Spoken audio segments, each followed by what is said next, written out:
All right, now we have one more speaker before we get into the Glenn Beck portion, and please be praying for our projector. Our last speaker is State Representative and Congressional candidate George Faught. Thank you.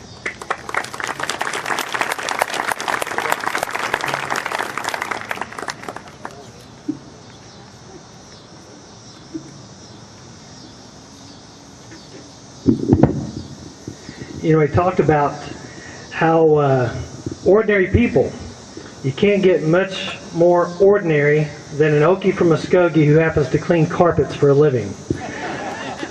So you never know what the Lord allows you to do in life, but we know that He has you stand at critical times. And we've come here this evening for one purpose, and that's to stand with Israel against overwhelming opposition in the international community.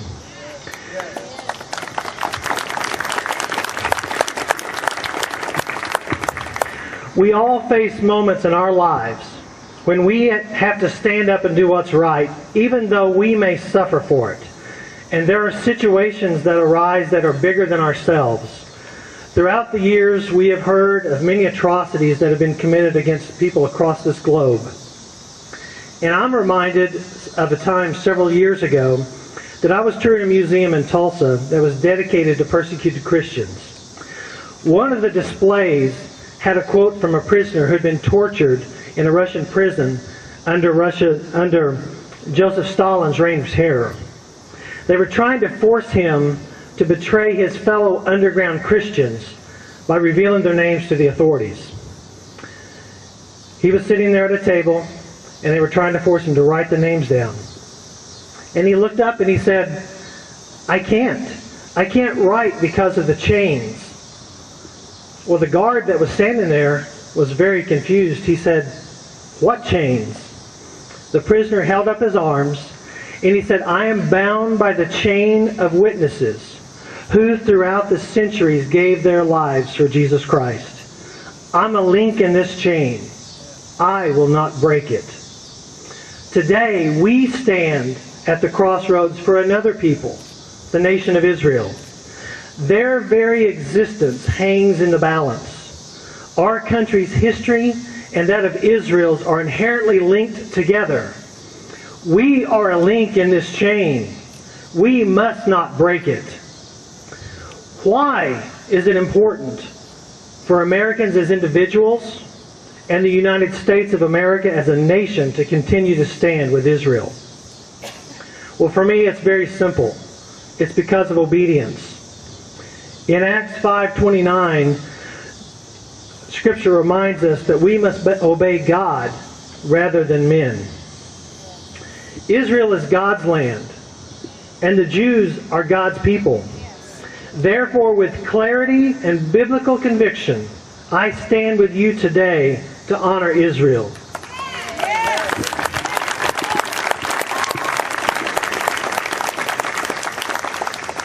In the coming days, standing with Israel will not be popular or politically correct, but I don't really care. I don't know about you. So I want to share with you why standing with Israel is a choice of wisdom and love. The promise God made to Abraham is that the Jewish people will live in the promised land, they'll become a great nation, and they'll be a blessing to the world. That promise is still true today. In Psalm 89, God said that He will not violate His covenant sworn by His holiness, for the Lord has chosen Israel for His treasure. In Genesis 12, 1 through 3, God said to Abraham, I will make you a great nation, and I will bless you. I will make your name great, and all peoples of the earth will be blessed through you. For I will bless those who bless you. It's no coincidence that America is the most blessed country. The promise God made to Abraham and the nation of Israel to bless those who bless has made America a great and exceptional nation. It's because of of our nation's support of God's chosen people that He has blessed us. I believe that. Our Judeo-Christian values from the Old Testament provided the founding fathers with the inspiration for our republic. John Adams expressed in a letter to Thomas Jefferson, "I will insist that Israel and the Jews have done more to civilize man than any other nation." The influence of the Jewish tradition and religious principles on the Founding Fathers can be seen in our founding documents. We hold these truths to be self-evident, that all men are created equal, that they are endowed by their Creator with certain unalienable rights, that among these are life, liberty, and the pursuit of happiness. Up until this point in history, the concept of liberty and freedom were only known by the Jewish people under God's law. George Washington stated, "It is impossible to rightly govern without the God of Abraham, Isaac, and Jacob, and the Bible." In more recent times, Mark Twain acknowledged that the Jews had tremendous influence, and they made great contributions in the world's literature, science, art, finance, and medicine. I'm sure that probably famous Jewish names come to your mind when I talk about those topics, but let me share a few with you that you might not be so familiar with. Chaim Solomon, a Jewish banker during the time of the American Revolution, went to the Jewish people of America and Europe to raise funds for George Washington's army that helped turn the tide of the war. The words of a poem written in 1883 by Emma Lazarus, an American Jew, are immortalized on a plaque at the base of the Statue of Liberty. "Give me your tired, your poor, your huddled masses yearning to breathe free." Irving Berlin, he immigrated from Russia to New York in 1894. Irving wrote what is referred to as our second national anthem, the song "God Bless America." And he was awarded the Congressional Medal of Honor for that song by President Eisenhower. Many of the world's greatest discoveries and scientific breakthroughs have come through Jewish individuals. The world has indeed been blessed because of God's chosen people. But Scripture also makes it clear that whoever curses Israel, God will curse. There is no doubt that the Jewish people have endured unspeakable atrocities like the Holocaust, while the rest of the world turned a blind eye. Every one of Israel's enemies has ultimately met with disaster and ruin. We cannot change the past, but we can stand with the Jewish people in the land of Israel today and in the future. It's time that we put into practice the most basic of Scriptures: value life and love thy neighbor. According to Psalm 122:6, God commands us to pray for the peace of Israel.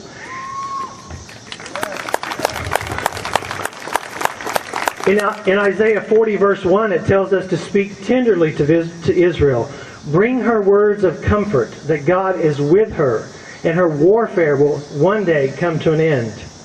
Today, Jerusalem is a place treasured by multiple faiths: Catholic, Protestant, Muslim, and Jew. Israel, as a free, independent, and democratic state, has been able to protect Jerusalem's holy sites for all faiths. But if Israel is forced to return to the pre-67 borders, the city of Jerusalem will be divided. Israel will lose control of her city, and the religious freedoms experienced there will come to an end. Israel is the only nation in the Middle East that is truly free and democratic. Israel, like America, is a nation devoted to freedom, justice, and the rule of law. The people of America must continue to recognize Israel as a friend, because a secure and prosperous Israel is in the best interest of the United States and free people across the world.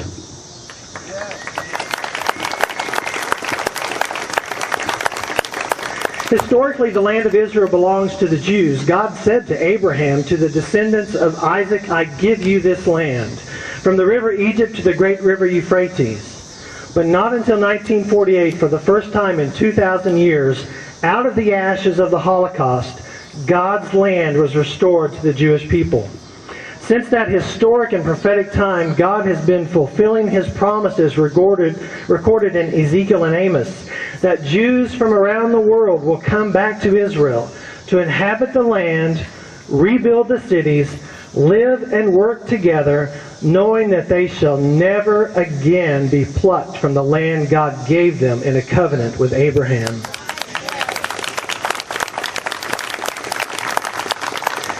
It is the Jews' God-given right to settle in their land, protect their land, and defend themselves.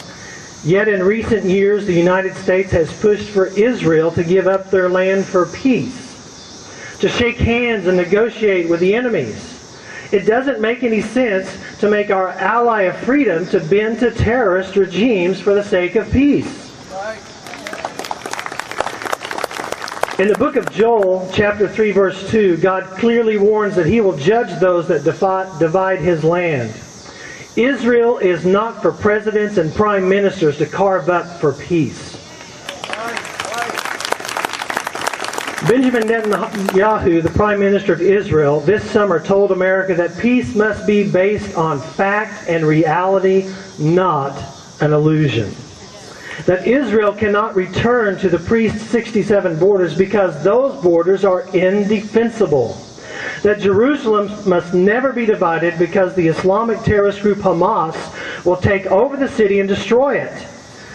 Israel can't jeopardize its survival for an idea of peace. Netanyahu concluded that there is no room for error because history will never give the Jewish people another chance. God has preserved His people throughout centuries of men and nations trying to wipe them from existence. For 4,000 years, Israel and Jews have endured struggle, expulsion, and massacre, but the Jewish nation